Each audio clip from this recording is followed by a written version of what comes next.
Bonjour, messieurs. Vous pouvez rappeler à la population de l'Équateur votre nom et vous êtes qui? Je m'appelle Christian Loufoy Nkondalemba. Je suis expert en communication de risque et engagement communautaire du niveau central, c'est-à-dire je suis du programme national de communication pour la promotion de la santé, en charge de plaidoyer au niveau pays. Et nous sommes dans l'ensemble du ministère de la Santé nationale.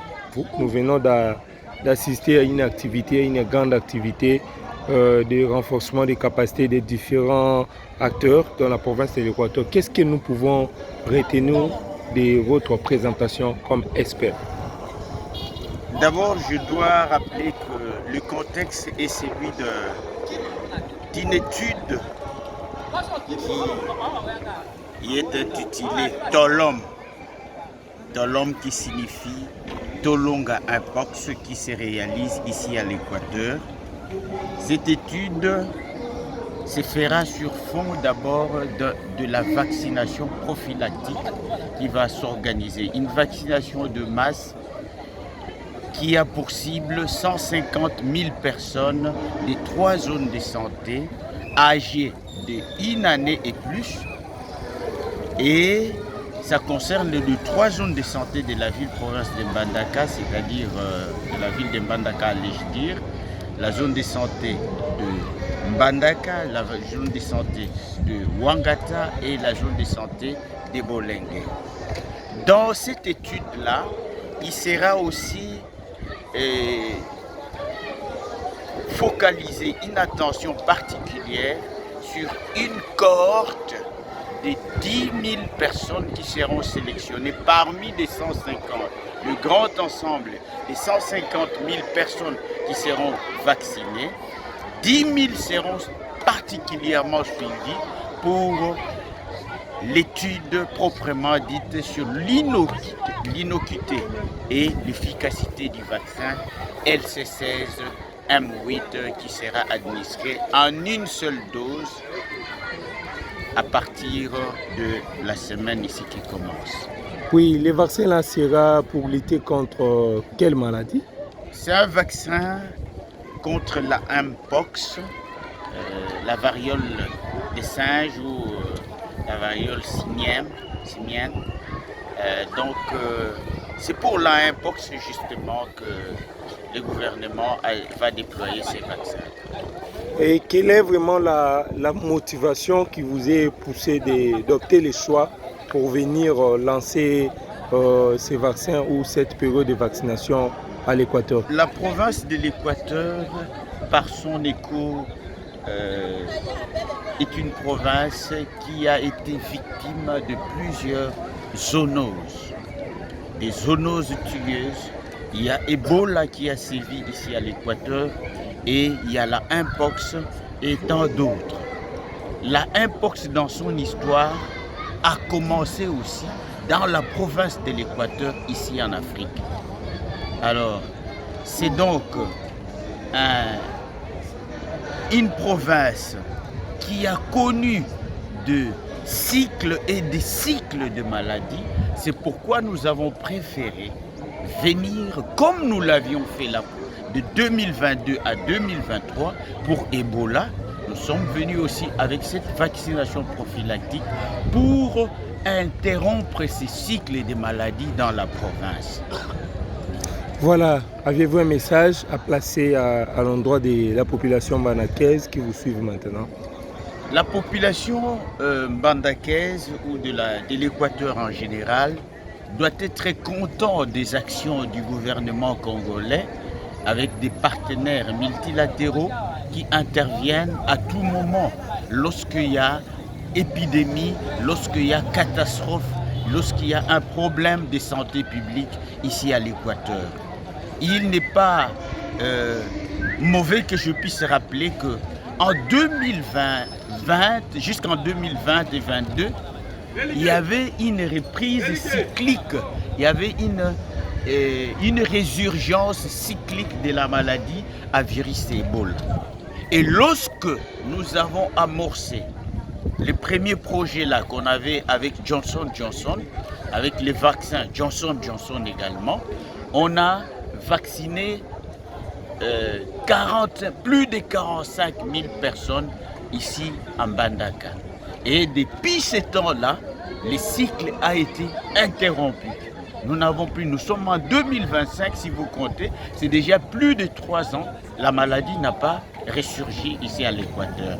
C'est de même que nous voudrions que notre population ne puisse pas continuer à compter des morts, à compter de décès communautaires dus à ces pandémies et ces épidémies.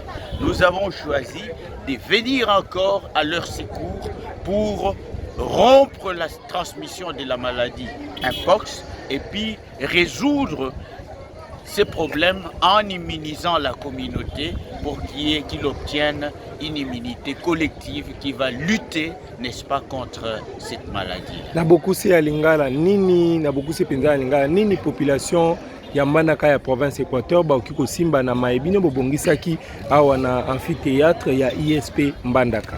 Toyaki kopesa formation na bayebanso baza sélectionné mpona kosala na biso na cadre ya programme oyo tobengi projet Tolom Tolonga Mpox. Tolonga Mpox wana ezali na 2 volets. Volet ya liboso ezali ya Mangwele, il faut to vacciner 150 000 personnes na ba 3 zones de santé oyo Bolenge, Wangata na Mbandaka. Batu oyo baza concerné na vaccination wana eza banda mwana ya inane kino mikolo nyonso, tous les âges. Alors, na kati na yango pe tokosala étude koyekola scientifiquement efficacité ya vaccin oyo OMS a autorisé déjà que topesa. OMS a pesi nzela que tosalela vaccin oyo na cadre ya maladie ezosevir, il faut tosala riposte. Il faut combattre maladie wana na vaccination. Arme manduki oyo tozala nango ya makasi eleki makasi mpona maladie ya Mpox lelo ezali kaka Mangwele. Yango tosengi na population nyonso babongama na mikolo oyo ezolanda wa tozobanda mbala moko manko kopesa Mangwele na ba 8 sites. Eza na ba site 8 eza sélectionné kobanda Jombo oya mama wa Elika Ipeko awa na Wangata na hôpital tozana site mususu na na Kisolokele na papa Kisolokele tozana site na mama Balako mama Balako tozana site na Wenji Sekli tozana site na Bolenge centre. Au total tozana 8 sites oyo bisika wapi bakoya kozwa Mangwele na bango na kimia nyonso. Totondi botondi. Merci beaucoup ngape na tondi bino botondi. Vraiment population bazala na confiance ndenge tolingi bango mingi toye mpona kobikisa bino toye mpona kosunga population na biso kolela wana bibembe toboyi yango tolingi batu bazala na nzoto kolongono bazala na makasi basala misala na bango malamu babatela bana babokola bana na bango pe malamu. Mbote papa mopanzi sango kikoyebisa na bavandi ya mboka Mbandaka kombo na opozali nani? Bon, ngai nazali ndeko Papi Lekonda, nazali moko agent ya santé na zone de santé ya Mbandaka. Na maibouti kolanda na formation na kati ya amphithéâtre ya Mbandaka ba impression na ezali nini? Bon, nayebi ete biso nyonso tozangi te koyeba na mwa ndambo ya mikolo eleki bokono moko etungisaki biso oyo ezali kouta mingi na makako to pe na banyama. Yango nde etungisaki penza communauté na biso awa. Ata biso baiminganga ezalaki mwa pasi mingi. Yeba to senge koyeba tango nyonso makambo ya bongo soki eye makoki to pe masalisi eyaka mingi na sima. Ata bongo tozali ko souhaiter bienvenue bandeko na biso ya INRB na oyo bayei nango lokola mabongisi pona ko bengana to pe ko sukisa ko kutola bokono oyo tozalaki na yango kotungisa mingi ya makako to bengi yango mpox.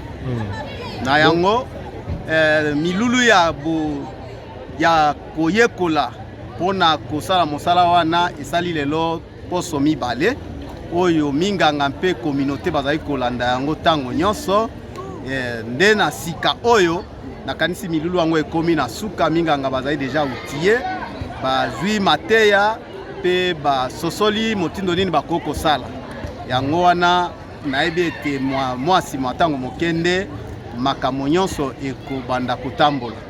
Bongo bango baye penza kobundisa bokono oyo na tina na kokata mangwele. Tadi tosengeli biso nyonso tokata mangwele po ete na mangwele ezali moko ya makokio ezali kosala ete bokono wana ekende mosika na biso. Merci beaucoup. Totondio botondi. Merci beaucoup. Okiko isa na bavandi ya mana komono poza nani? Komona nga Trésor Ikoli Ilongo manaza infirmier vaccinateur na aire de santé ya Jombo. Ya Jombo. Oui. Bongo na maebo ekoli awa na kati ya amphithéâtre ya ISP Mbandaka. Sango nini yo okiko pesa na bavandi ya Mbandaka na maebino bouti kozo? Mingi bima kolobeza te. Mbandaka bayebi ndenge tozwaka ba épidémie ebele awa. Ebola, choléra, mpox pe tango ye esala pe mabe bato mbanda bayebi bien. Tosenga na bango ba leka na ba site oyo ya vaccination oyo NRB bongisi na bisika on surtout mpona kozwa vaccin po ebatela biso na bokono oyo ezali kotungisa biso ntango molai. Totondio botondi. Merci. Journaliste nadongi na kombo ya Mikale ya Ngailonga. Bongo pona o bunyo boituko ekola awa na kati ya amphithéâtre ya ISP. Okiko isa bavandi ya Mbandaka nini? Merci beaucoup. Na sengeli na lingi koyebisa bandeko bafandi ya nguma ya Mbandaka ke totungisa mingi na bokono ya mpox.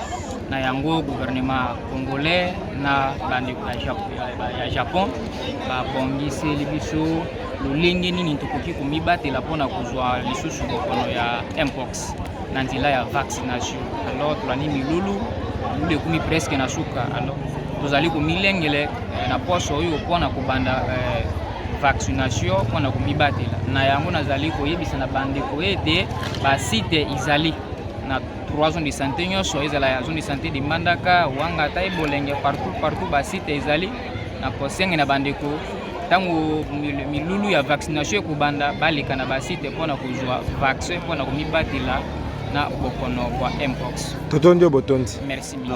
Okiko yebisa na bavandi ya Mbandaka kombo na opoza nani?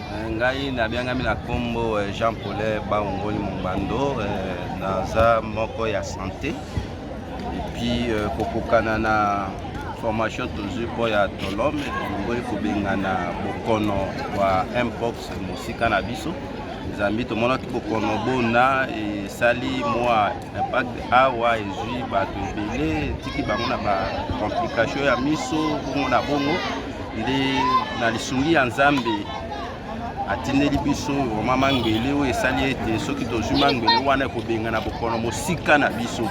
Yango wana nde toza koyebisa epai na bafandi ya engumba Mbandaka ete mangwele lokola eye ezali mwaye malamu oyo ezosala ete tozwa bokono bwa mpox te. Vraiment soki ozwi mangwele wana ekobatela makasi kati ya nzoto po ete soki bokono ya mpox wana ekoya nde ezwi yo te ekokoma mosika na yo. Epi bokono wana ntango tokozwa mangwele bongo na bongo nde ekimi mosika na biso ekomona lisusu na ngumba ya biso ya Mbandaka te. Vraiment toza kosenga epai na bato nyonso ezala mwana oyo ya mbula moko kina mokolo aya kozwa mangwele wana mpona kobatela malamu na bokolo ngono bwa nzoto wa biso. Merci. Topesi yo mbote. Merci mingi ngapi nazolisi yo mbote. Okopesa kombo na opozana na ville ya Mbandaka? Kombo nanga infirmière Natacha Mpongo nasalaka na hôpital centre de santé de référence Mama Balako. Naza neti chef de service na service ya médecine interne. Bongo na oyo bino bouti koyekola awa na amphithéâtre lilobano eza nini na bavandi ya Mbandaka bazolanda? Merci mpona motuna na yo nakanisa ya motu ya eza mingi eza ke maladi oyo ezwaki biso ya monkeypox ebomi bandeko na biso papa na biso bana na biso mama na biso pe lelo yo boye gouvernement andimi na ba partenaire na ye kosunga biso na vaccin bebi ke vaccin ekoyeba kosala ke maladi wana ekima yango na kosenga na bandimi nyonso oyo bazali na kati ya ngumba mbandaka bayeba bango nyonso kondima iyo na kondima kozwa vaccin wana mpo toyeba kobengana na musika maladi oyo etangami ya monkeypox totondi obotonzi merci nga mpe napesi bino merci